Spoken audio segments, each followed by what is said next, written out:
कठोपनिषद।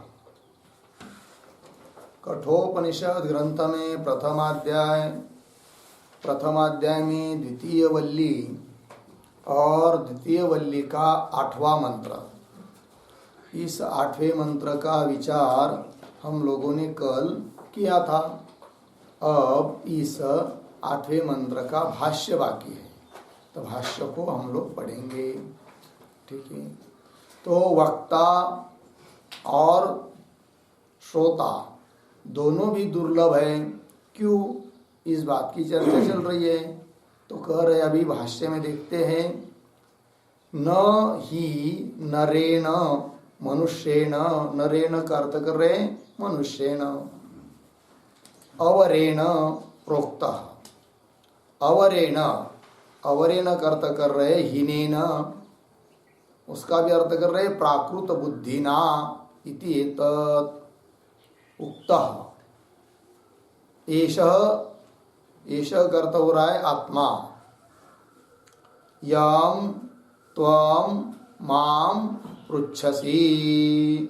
ठीक है, आगे, न ही सुष्टु सम्यक विज्ञेयः विज्ञातुं शक्यः यस्मात् बहुधा अस्ति नास्ति कर्ता अकर्ता शुद्धः अशुद्धः इत्यादि अनेकधा चिंत्यमानः वादिभिः।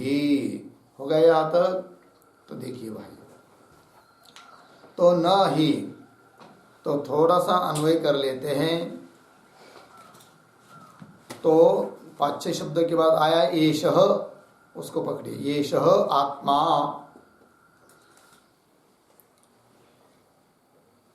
पीछे आइए, अवरेण हीनेन प्राकृत बुद्धिना इति एतत्। उसके पीछे जाइए, नरेण मनुष्येण अवरेण प्रोक्तः।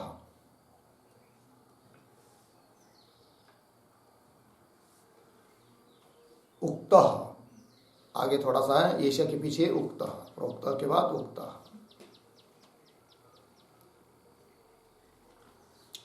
ठीक है, क्या क्या लिखा हम लोगों ने? एष आत्मा है ना, आगे वाला थोड़ा ले लीजिए, यम त्वम माम पृच्छसि, उसके साथ है ये। हो गया ना? तो यहां तक अन्वय हुआ। फिर आगे चलिए थोड़ा सा, पृच्छसि के आगे, सुष्टु सम्यक विज्ञेयः विज्ञातुम्। पीछे आइए, न ही शक्यः यस्मात्, वाक्य का अंतिम का शब्द वादिभिः।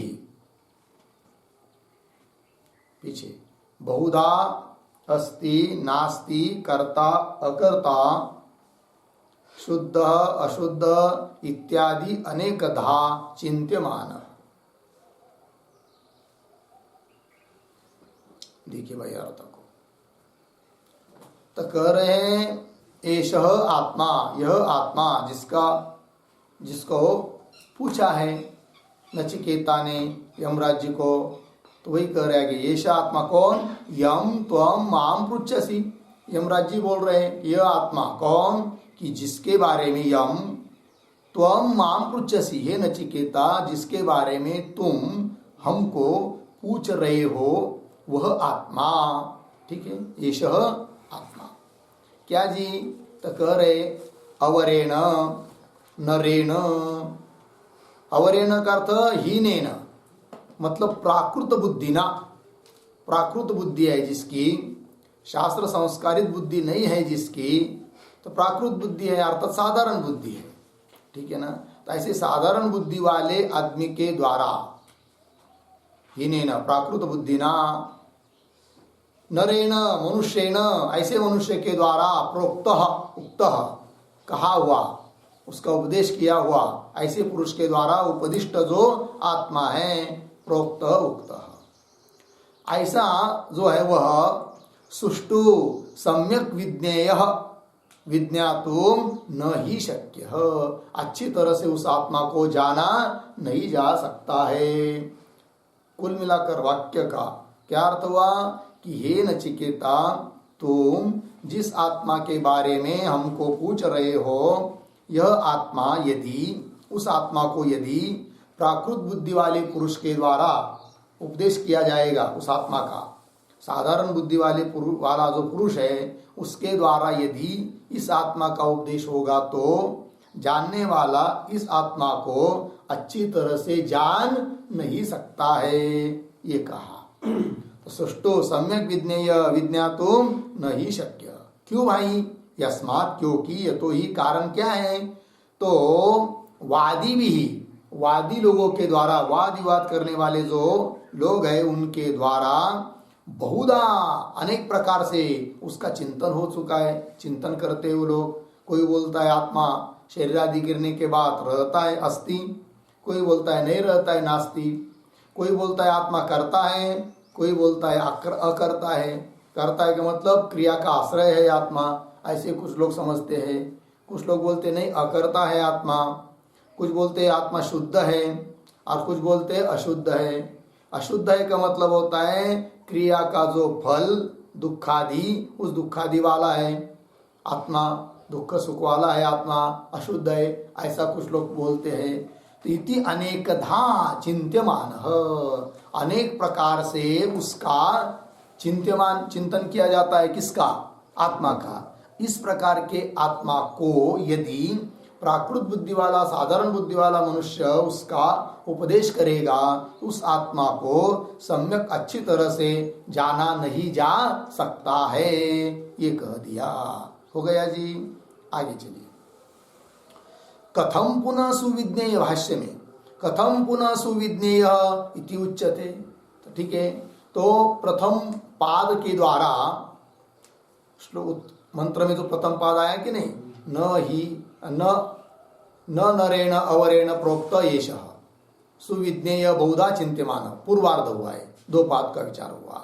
तो ऐसे पुरुष के द्वारा उपदिष्ट आत्मा सुष्टु सम्यक रीति से नहीं जाना जा सकता है, ये बताया पूर्वार्ध में।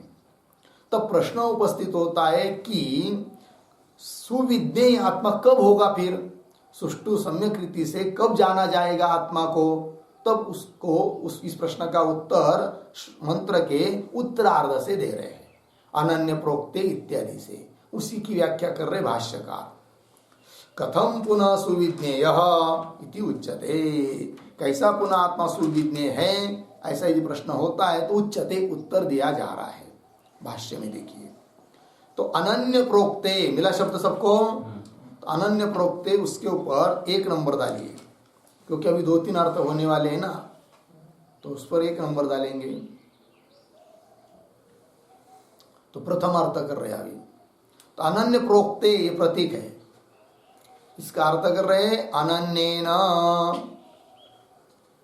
उसका अर्थ कर रहे हैं अनन्येन शब्द का अपृथक दर्शिना आचार्येण प्रतिपाद्य ब्रह्मात्म भूतेन प्रोक्त, प्रोक्त का अर्थ कर रहे उक्त, आत्मने गति अनेकधा अस्ति नास्ति इत्यादि लक्षणा चिंता गति अत्र अस्मिन् आत्मनि नास्ति, नास्ति का अर्थ कर रहे न विद्यते।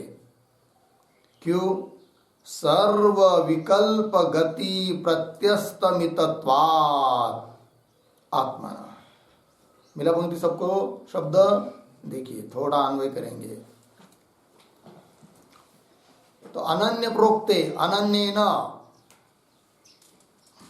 मिला शब्द, हाँ अनन्येन, उसके बाद एक शब्द छोड़कर, 2 शब्द छोड़कर आगे 1-2, प्रतिपाद्य ब्रह्मात्म भूतेन, पीछे आइए, अपृथक दर्शिना आचार्येण,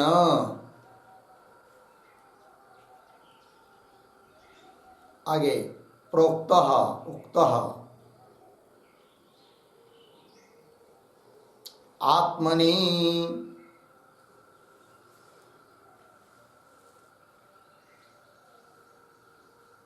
मिला, आत्मनि। उसके बाद अस्ति नास्ति इत्यादि लक्षणा,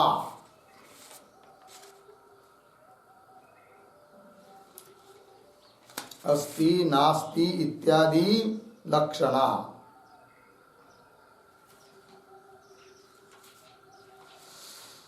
हो गया ना। फिर पीछे आइए अनेकधा, उसके पीछे गति,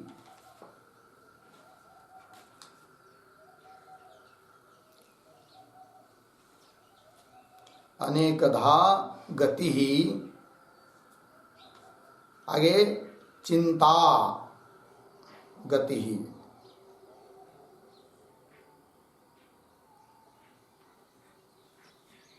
हो गया।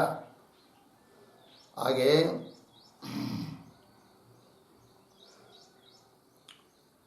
हाँ अत्र अस्मिन आत्मनि, उसको रहने दीजिए। हाँ चिंता गति के बाद नास्ति, चिंता गति, इसके बाद नास्ति न विद्यते।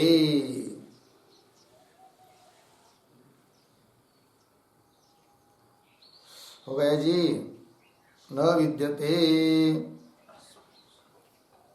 हाँ क्यों भाई? तो आत्मनः सर्व विकल्प गति प्रत्यस्तमितत्वात्। अर्थ को देखिए आप।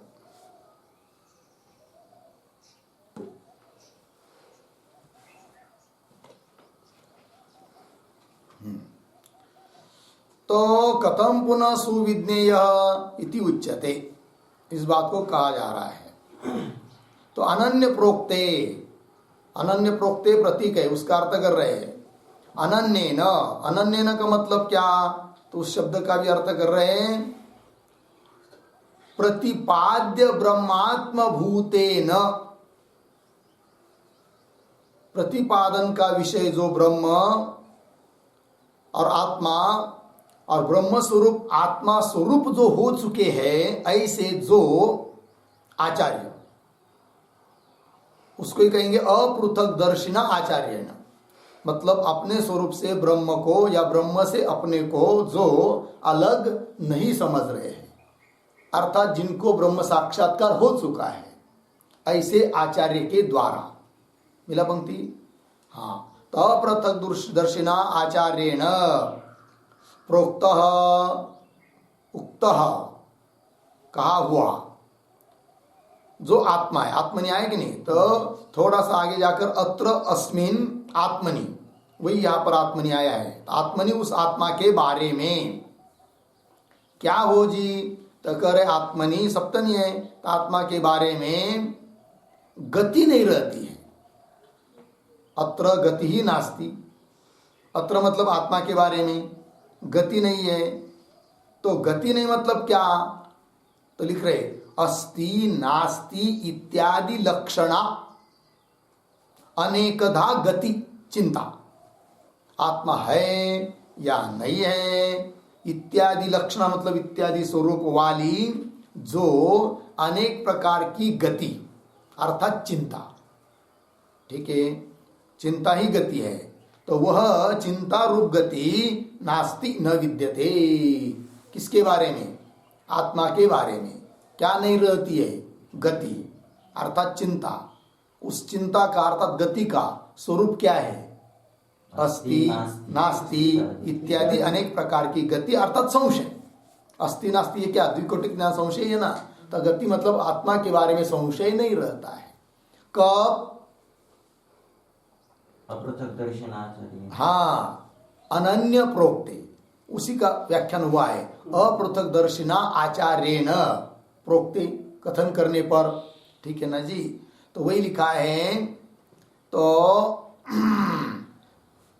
प्रतिपाद्य, ये भी विशेषण है ना कि प्रतिपाद्य ब्रह्म और आत्मा दोनों एक ही है, अर्थात अपृथकदर्शी आचार्य है। ऐसे अर्थात तत्वदर्शी आचार्य है। साक्षात्कार जिनको हुआ ऐसे आचार्य हैं, ऐसे आचार्य के द्वारा प्रतिपादित जो आत्मा, उस आत्मा के बारे में गति अर्थात चिंता अर्थात संशय है या नहीं है इत्यादि स्वरूप का संशय आत्मा के बारे में रहता नहीं है, यह अर्थ हुआ। लग गया जी। चलिए, तो नास्ति न विद्यते क्यों नहीं रहता है, तो उसको आगे कह रहे हैं कि आत्मनः सर्व विकल्प गति प्रत्यस्तमितत्वात्। आत्मा कैसा है, तो सभी प्रकार के जो विकल्प रूप गति वो जिसके बारे में नष्ट हो चुके हैं, इसलिए आत्मा के बारे में कोई गति चिंता रहती नहीं है। तो यहाँ जो एक शब्द आया है सर्व विकल्प गति प्रत्यस्तमितत्वात्, उसके लिए और एक पर्याय शब्द लिख लीजिए, सर्व विकल्प गति अभावत्वेन प्रमितत्वात् इत्यर्थ। सर्व विकल्प गत्याभावत्वेन, सर्व विकल्प गति अभावत्वेन प्रमितत्वात्।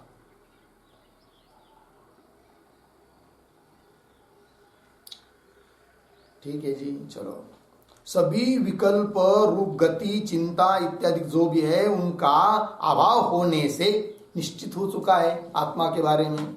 तो वही कह दिया फिर सर्व विकल्प गति प्रत्यस्तमितत्वात्। प्रत्यस्तमितत्वात् का अर्थ होता है विनष्टत्वात्, उसके बारे में कोई गति विकल्प रही ही नहीं है, ये बात हो गई। लग गया। तो चलो भाई, तो दो शब्द सामने आए, अनन्य प्रोक्ति इसका एक अर्थ और अत्र गति नास्ति इसका अर्थ। तो अत्र गति नास्ति इसका अर्थ क्या कर दिया, आत्मा के बारे में कोई संशय रहता नहीं है, एक ये अर्थ हुआ। और अनन्य प्रोक्ति शब्द का क्या अर्थ बताया अभी तक, कि साक्षात्कार हुआ आचार्य के द्वारा कथन होने पर अनन्य प्रोक्ति का अर्थ हुआ। तो दोनों शब्दों के अर्थ समझ में आए। अब और दूसरे अर्थ करने हैं, तो आगे चलते हैं भाष्य में। अथवा मिला पंक्ति, तो अथवा के ऊपर 2 नंबर डालिए, दूसरा अर्थ हो रहा है अभी।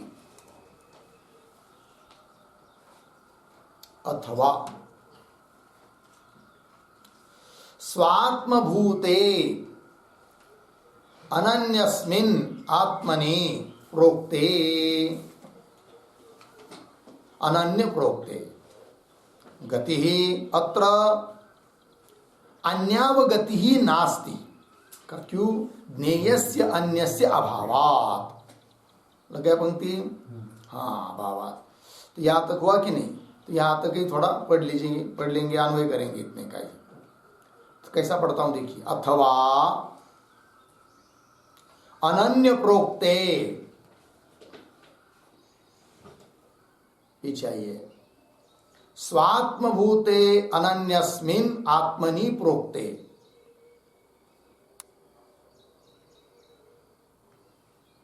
हो गया। फिर अंतिम में अन्यस्य ज्ञेयस्य अभावात्, अन्यस्य ज्ञेयस्य अभावात् पीछे अत्र गति ही, आगे अन्यावगति ही नास्ति।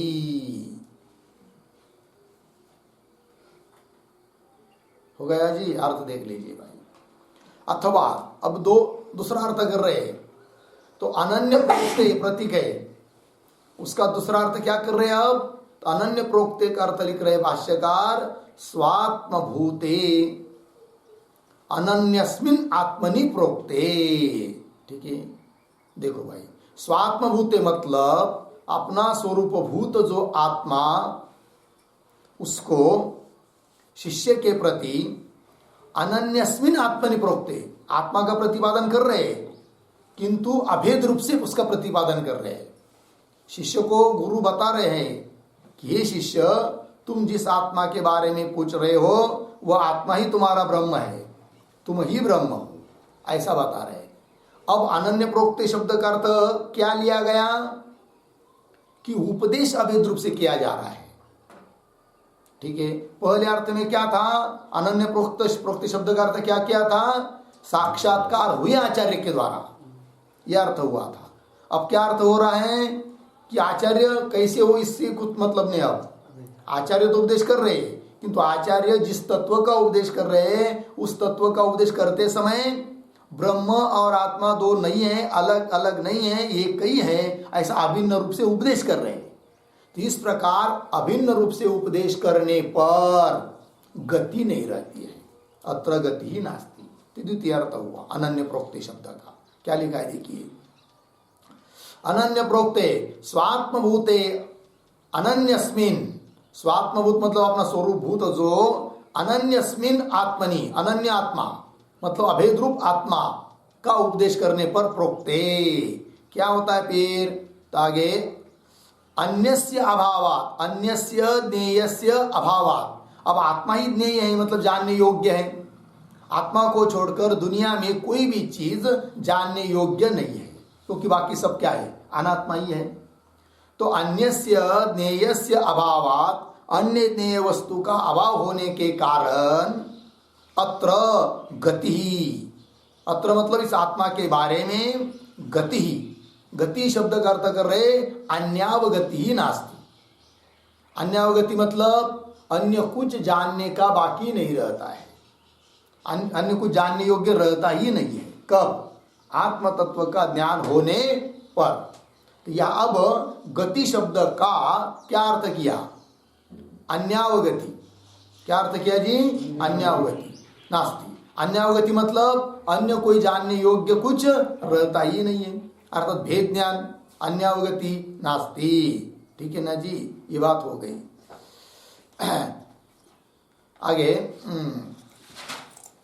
यहां पर अन्यस्य ज्ञेयस्य अभावात् शब्द आया था कि नहीं, उस पर एक वाक्य लिखेंगे, अन्यस्य ज्ञेयस्य अभावात्, ये आया है ना भाष्य में अभी के वाक्य में, उस पर एक टिप्पणी लिखते छोटी सी। आत्म व्यतिरेकेन अन्यस्य,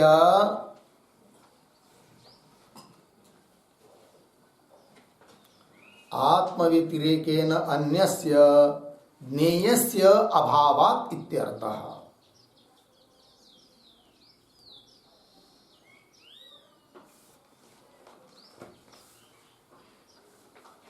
ठीक है, आत्म व्यतिरेकेन अन्यस्य ज्ञेयस्य असत्वात् इत्यर्थ, पूर्ण विराम।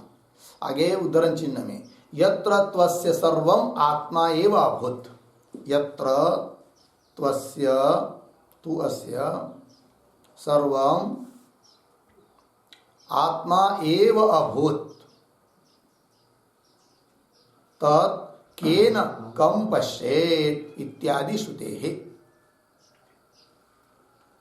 हो गया। आत्म व्यतिरेकेन, आत्मा को छोड़कर अन्य ज्ञेय से असत्वात्, अन्य कुछ ज्ञेय है ही नहीं है, असत्वात्, इसलिए अन्य ज्ञेय का क्या हो जाता है, अभाव। और श्रुति भी बताती है यत्र त्वस्य सर्वम आत्मा एव अभूत, जब सब कुछ आत्मा ही है ऐसा ज्ञान हो जाता है, तत् केन कम पश्येत, और कौन और किसको देखेगा, और तत् किसी को नहीं देखेगा, आत्मा ही आत्मा है, यह अर्थ हुआ।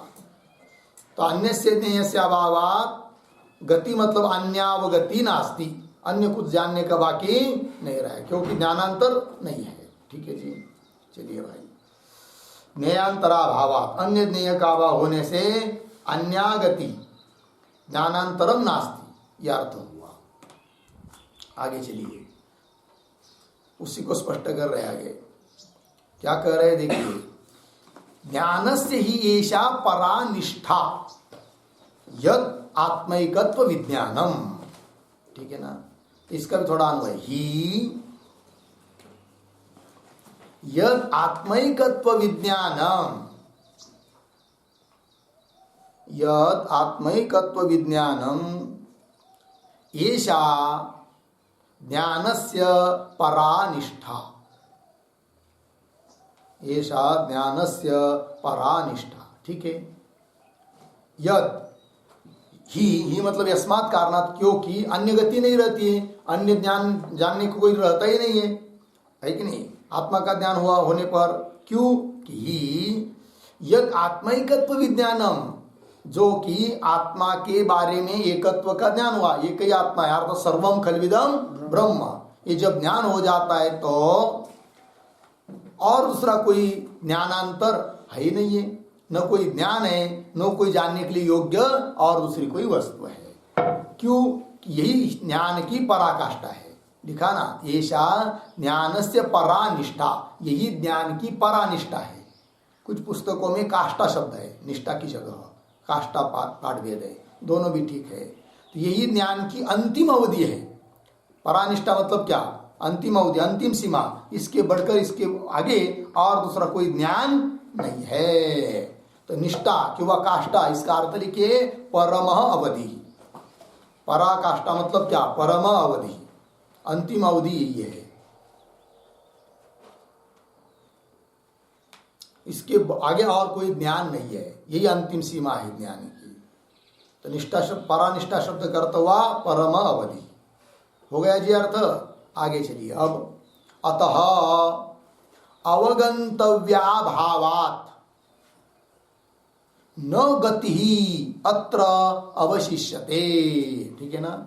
अतः अवगंतव्याभावात्, कैसा पढ़ेगी बाद में, अत्र गति ही न अवशिष्यते, यानी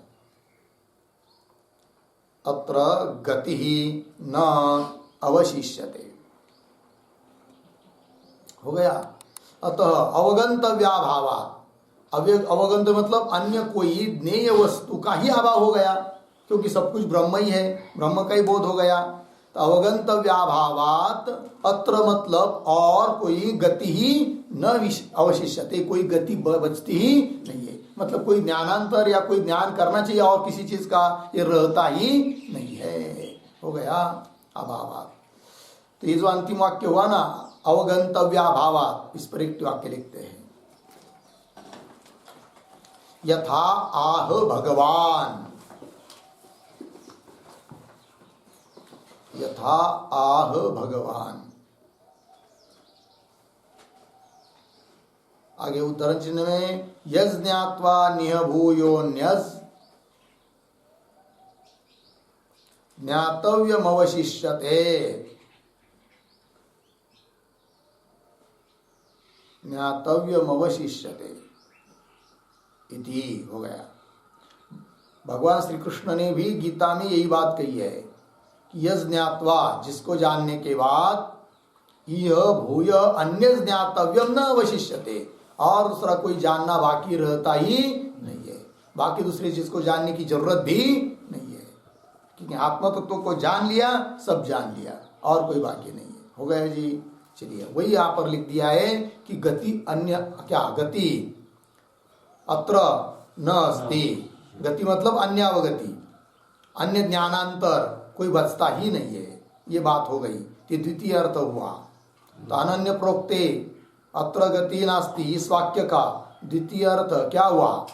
अनन्य प्रोक्ते मतलब आचार्य के द्वारा अभेद रूप से उपदेश कर दिया जाने पर, अत्र उस आत्मा के बारे में अवगति गति नास्ति, गति नास्ति मतलब अन्य अवगति नहीं है, और कोई ज्ञानांतर नहीं है, और कोई जानने का बाकी नहीं है। यह अर्थ हुआ। पहला अर्थ में क्या था? गति नास्ति, इसका क्या अर्थ क्या था? पहला कि संशय नहीं रहता है। अब क्या अर्थ किया? अन्य कोई जानने का बाकी नहीं है। दो अर्थ हुए ना। अब चलिए आगे चलिए भाष्य में, संसार गतिर्वा, या से इस पर 3 नंबर दीजिए। अब गति नास्ति, इसका तृतीय अर्थ किया जा रहा है।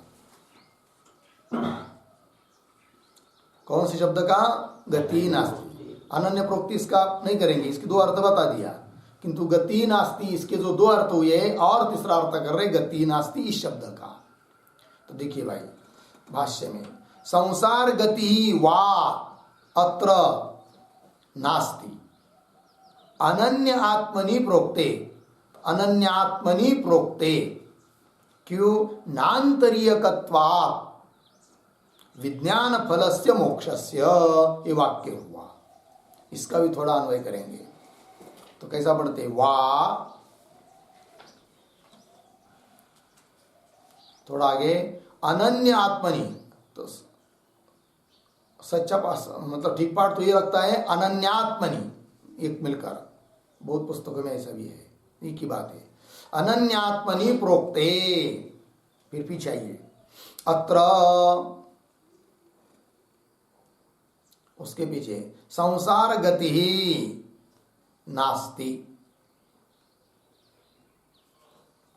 आगे विज्ञान फलस्य मोक्षस्य नान्तरीयकत्वात्, विज्ञान फलस्य मोक्षस्य नान्तरीयकत्वात्, अर्थ देखिए भाई, तो वा मतलब अथवा, क्यों वा, अनन्यात्मनि प्रोक्ते, आत्मा का अभेद रूप से उपदेश कर दिया जाने पर, प्रोक्ते अत्र संसार गति ही नास्ति, पुनः उस सुनने वाले को कोई संसार गति नहीं है, अर्थात पुनः जन्म मरणादि प्राप्त नहीं होते हैं। तो यहां पर गति नास्ति, इसका तृतीय अर्थ क्या हुआ, देहांतर प्राप्ति नास्ति, है कि नहीं। संसार गति नास्ति मतलब अन्य देहों की प्राप्ति नहीं होती है कि नहीं। अभेद रूप से आत्मा का ज्ञान होने पर बोलेंगे क्यों नहीं होती है अन्य देहांतरों की प्राप्ति, संसार गति क्यों नहीं होती है, तो कह रहे विज्ञान फलस्य मोक्षस्य नान्तरीयकत्वात्, विज्ञान मतलब ज्ञान, उसका फल, ज्ञान मतलब कौन सा, तत्व ज्ञान, ब्रह्म ज्ञान, ब्रह्म विद्या, और उसका फल कौन है, मोक्ष। उन दोनों में कोई व्यवधान नहीं है। यदि व्यवधान रहता तो हो सकता है बीच में अन्य जन्म भी लेने पड़ते, संसार गति हो जाती, किंतु नहीं है। मोक्ष तत्व ज्ञान हुआ, ब्रह्म ज्ञान हुआ, उसी क्षण में क्या है, मोक्ष है। इसीलिए उस जानने वाले को, आत्म तत्व को जानने वाले को पुनः संसार गति नहीं है, अन्य देहों की प्राप्ति होती नहीं है। वही लिखा विज्ञान फलस्य मोक्षस्य नान्तरीयकत्वात्, नान्तरीयकत्वात् मतलब दोनों में कोई अंतर नहीं है, अव्यवहित उत्तर में मोक्ष मिलता है। नहीं क्या, उससे भी आगे जाकर कह सकते हैं ब्रह्म तत्व का ज्ञान ही, ब्रह्म को अहम रूप से जानना ही क्या है, मोक्ष है, और कोई मोक्ष थोड़ी है, इसलिए उसमें कोई अंतर नहीं है। ठीक, तो यहाँ पर नान्तरीयकत्वात् जो पद आया है उस पर एक वाक्य लिखते हैं।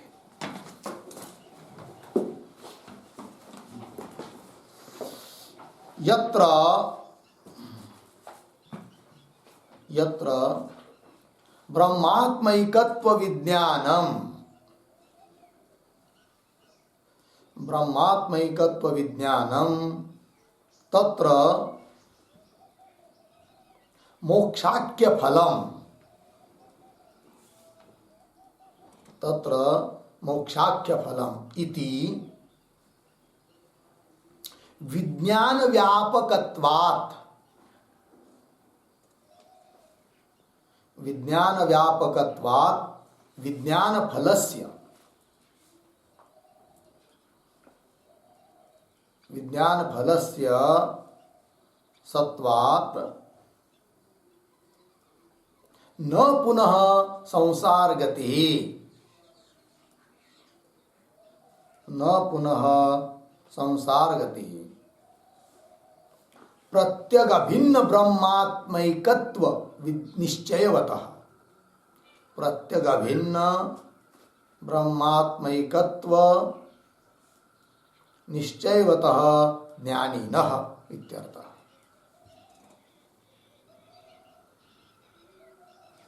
हो गया। और देखिए भाई, तो कह रहे हैं कि जो भाष्य में पद आया है विज्ञान फलस्य मोक्षस्य नान्तरीयकत्वात्, तो व्याप्ति बताई गई वहां पर कैसी, कि यत्र यत्र ब्रह्मात्मैकत्व विज्ञानम, जब जब जहां जहां ब्रह्मात्मैक विज्ञान है तत्र मोक्ष फल, मोक्षाख्य फलम, मोक्षाख्य फल है। तो इसमें एक व्याप्य एक व्यापक है, तो व्याप्य कौन हुआ, ब्रह्मात्मैकत्व विज्ञान, और व्यापक क्या हुआ, मोक्षाख्य फल। इति विज्ञान व्यापकत्वात्, विज्ञान से व्यापक होने के कारण कौन, विज्ञान फल, फल अर्थात मोक्ष, विज्ञान का फल मतलब वही मोक्ष। तो विज्ञान से व्यापक हुआ, विज्ञान फल से मोक्ष से सत्वात्, ऐसा होने से न पुनः संसार गति, पुनः संसार की प्राप्ति नहीं होती है। किसको, प्रत्यग अभिन्न ब्रह्मात्मैकत्व निश्चयवतः ज्ञानिनः। प्रत्यग अभिन्न ब्रह्म वही आत्मा है, वही मैं हूँ। आत्मा को अर्थात ब्रह्म को मय के रूप में जिसको साक्षात्कार हुआ है, निश्चय हुआ है, ऐसे ज्ञानी को पुनः संसार गति, संसार की प्राप्ति, देहांतरों की प्राप्ति होती नहीं है। लग गया जी? चलो भाई, ये हो गया। तो गति नास्ति, इसके 3 अर्थ हुए, ठीक है। और अनन्य प्रोक्ति, इसके 2 अर्थ हुए।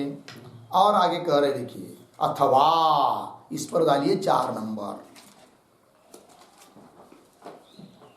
देखो, अथवा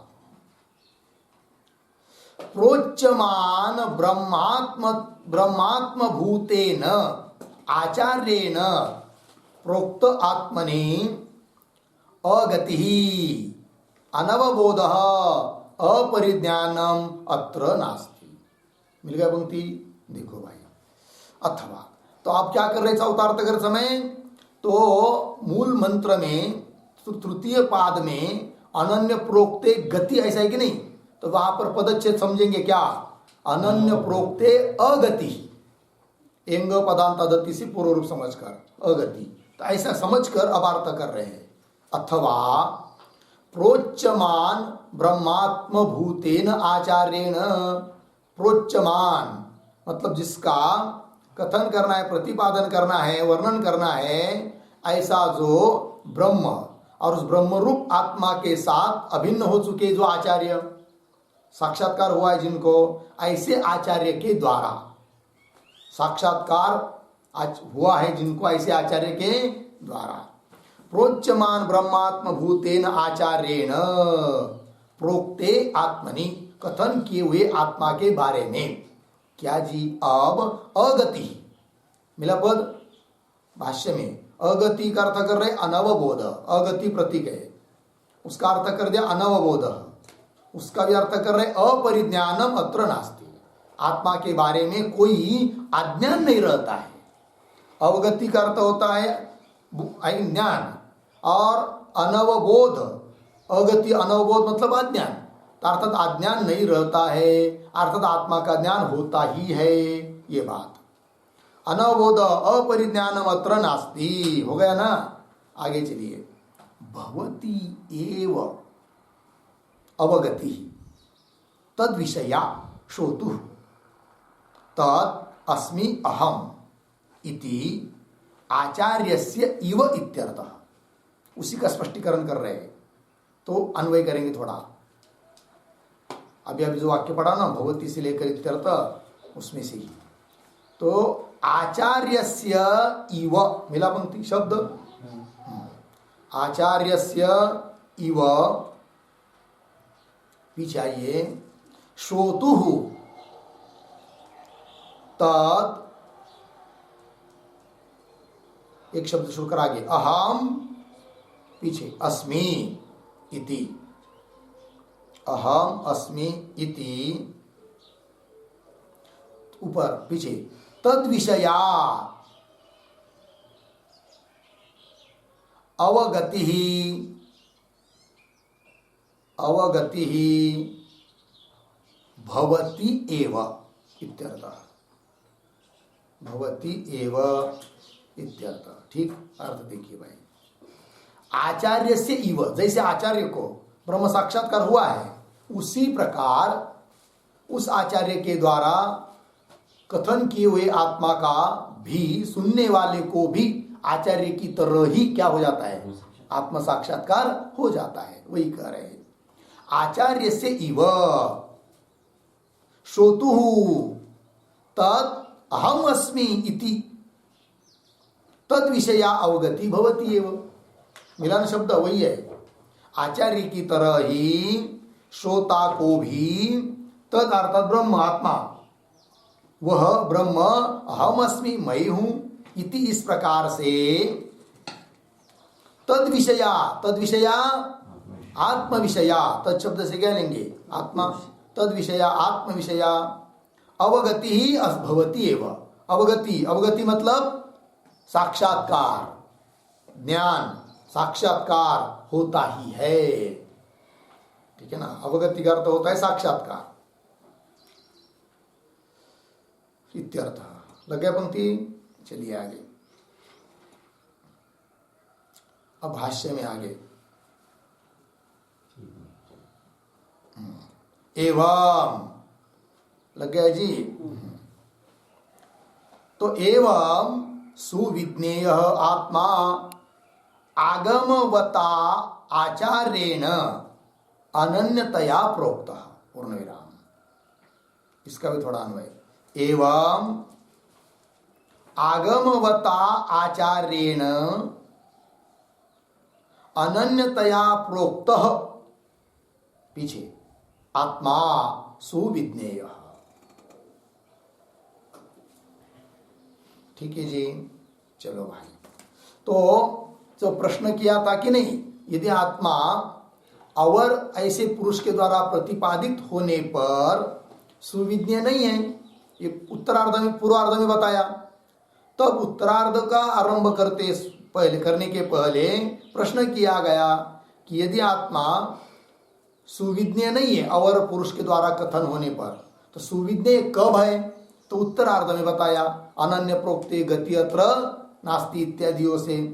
अब उसी का उपसंहार कर रहे हैं कि एवं इस प्रकार से आगमवता आचार्येण, आगमवान ऐसे जो आचार्य, मतलब शास्त्रवेत्ता ऐसे जो आचार्य है कि ना, ठीक है, कि वह परंपरा से, परंपरागत जो उपदेश, उस उपदेश से हुआ जो आत्म साक्षात्कार, ऐसे आत्म साक्षात्कार हुए आचार्य के द्वारा आत्म तत्व का प्रतिपादन करने पर वह आत्मा सुविज्ञेय है।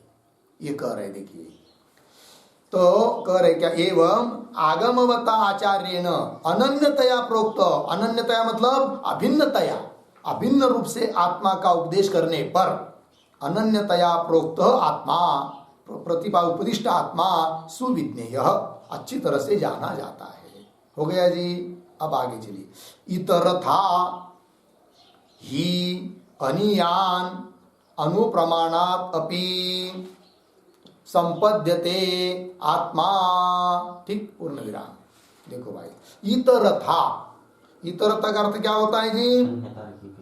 हाँ, तो इतरथा का अर्थ करेंगे ब्रह्मनिष्ठ आचार्य के उपदेश के बिना।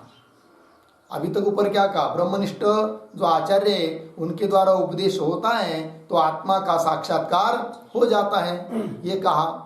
अब इतरथा मतलब ब्रह्मनिष्ठ आचार्य से भिन्न कोई यदि उस आत्मा का उपदेश करेगा, तार्किक आदि लोग उसका ज्ञान कराने का प्रयास करेंगे, तो आत्मा का बोध हो नहीं सकता। इस बात को कह रहे इतरथा ही। क्यों? तो अनियान अनुप्रमाणात् अपि, तो कैसा पढ़ेंगे? अनुप्रमाणात् अपि अनियान। हाँ, आत्मा संपद्यते। ठीक है, अनुप्रमाण से भी, अगदी छोटी सी छोटी सूक्ष्म वस्तु से भी सूक्ष्म है कौन? आत्मा। तो आत्मा संपद्यते, आत्मा होता है। इसीलिए आत्मा क्या है? अतर्क्यम। आगे अतर्क्य है, तर्क के द्वारा उसको जाना नहीं जा सकता है। अतर्क्यम, अतर्क्यम का अर्थ कर रहे हैं अतर्क्य, स्वबुद्ध्या बुद्ध्याव्यूहेन केवलेन तर्केण। ये हुआ यहां तक, तो इसका अन्वय करिए। तो अतर्क्यम, उसके बाद स्वबुद्ध्याव्यूहेन केवलेन तर्केण अतर्क्य। लग गया? आत्मा अतर्क्य है, मतलब स्वबुद्ध्याव्यूहेन, अव्यूह कहते कल्पना, स्वबुद्ध्याव्यूहेन मतलब अपने बुद्धि की कल्पना के द्वारा, केवल तर्केन, केवल तर्क का आश्रय करके, अतर्क्य मतलब आत्मा तर्क का विषय होता ही नहीं है, अतर्क्य है, इसलिए वो जाना नहीं जा सकता है। कैसे? उसी का स्पष्टीकरण कर रहे भाष्यकार आगे के पंक्तियों में। तर्क्यमाणे अनुपरिमाणे, अनुपरिमाणे केनचित् स्थापिते आत्मनि ततः ही अनुतरम अन्य अभ्युहति ततः अपि अन्य अनुतमम इति न ही कुतर्कस्य निष्ठा क्वचित विद्यते। मिल गया? देखिए थोड़ा अन्वय, तो केनचित इसको पढ़ लेंगे, फिर भी चाहिए केनचित तर्क्यमाणे अनुपरिमाणे, आगे आत्मनि स्थापिते, आत्मनि स्थापिते, आगे दो शब्द छोड़कर अन्यः, पीछे ततः ही अनुतराम, ततः ही अनुतराम अभ्यूहति, ततः अपि अन्यः, ततः अपि अन्यः अनुतमम् इति कुतर्कस्य निष्ठा क्वचित्, पीछे न ही विद्यते, कुतर्कस्य निष्ठा क्वचित् न ही विद्यते। मिल गया शब्द, देखो भाई अर्थ बताता हूं। केनचित, तर्क के द्वारा आत्मा क्यों नहीं जाना जा सकता, इस बात का स्पष्टीकरण कर रहे भाष्यकार। तो देखिए केनचित तर्क्यमाणे अनुपरिमाणे, समझ लीजिए किसी ने तर्क के आधार पर, अनुमानादि के आधार पर सिद्ध कर दिया कि आत्मा अणु है, सूक्ष्म है करके, ठीक है। देखिए केनचित तर्क्यमाणे अनुपरिमाणे आत्मनि स्थापिते, अनुपरिमाण आत्मा का ऐसा सिद्ध कर दिया, स्थापित कर दिया, स्थापित है। तो फिर दूसरा कोई आता है अन्य, उसके अलावा दूसरा कोई आ जाता है और वो उससे बढ़कर और तर्क लगाता है और अनुमान करता है। तो अन्य ततः ही अनुतरम अभ्युहति, वो दूसरा आकर वो क्या करता है, फिर उससे भी अनुसिद्ध कर देता है, किसको, आत्मा को। केवल तर्क के बल पर यदि आत्मा को जानना चाहेगा कोई तो जाना नहीं जा सकता है, क्योंकि एक व्यक्ति तर्क के द्वारा यदि आत्मा को अणु अर्थात सूक्ष्म सिद्ध करता है तो दूसरा कोई आकर और दूसरा कुछ तर्क लगाकर उससे भी अणु आत्मा को सिद्ध कर देगा, और तीसरा कोई आएगा वो दूसरा कुछ तर्क लगाकर उसी आत्मा को अनुत्तम सिद्ध कर देगा, अनुतर अनुतम, ऐसा चलता रहेगा। अर्थात तर्क की, इस प्रकार के कुतर्क की कोई प्रतिष्ठा नहीं होती है, वह कर रहे हैं। अन्य ततः ही अनुतरम अभ्युहति, कल्पना करेगा, इसे भी छोड़कर और दूसरा अन्य अनुतमम, क्या कहेगा वो, आत्मा कैसा है, अनुत्तम है, सबसे अनु है, और कोई आएगा और कुछ बुद्धि लगाएगा, कल्पना करेगा। इति मतलब इस प्रकार से कुतर्कस्य, कुतर्क किसको कहते हैं, वेद अमूलक तर्क को कुतर्क कहते हैं। एक होता है तर्क, एक होता है कुतर्क। तर्क मतलब अनुमान, तो जो वेद मूलक है, वेद का आधार लेकर किया जा रहा है, वेद के अनुकूल बात को ही सिद्ध करने के लिए प्रयास किया जा रहा है, उसको कहते हैं तर्क। और वेद जिस बात को कर रहा है उसके विरोधी अर्थ को कथन करने के लिए कोई युक्ति लगा रहा है तो उसको हम तर्क नहीं कहते, क्या कहते हैं, कुतर्क कहते हैं। इसलिए कहा है कि नहीं, तर्क्यताम मां कुतर्क्यताम, तर्क करना चाहिए, कुतर्क नहीं।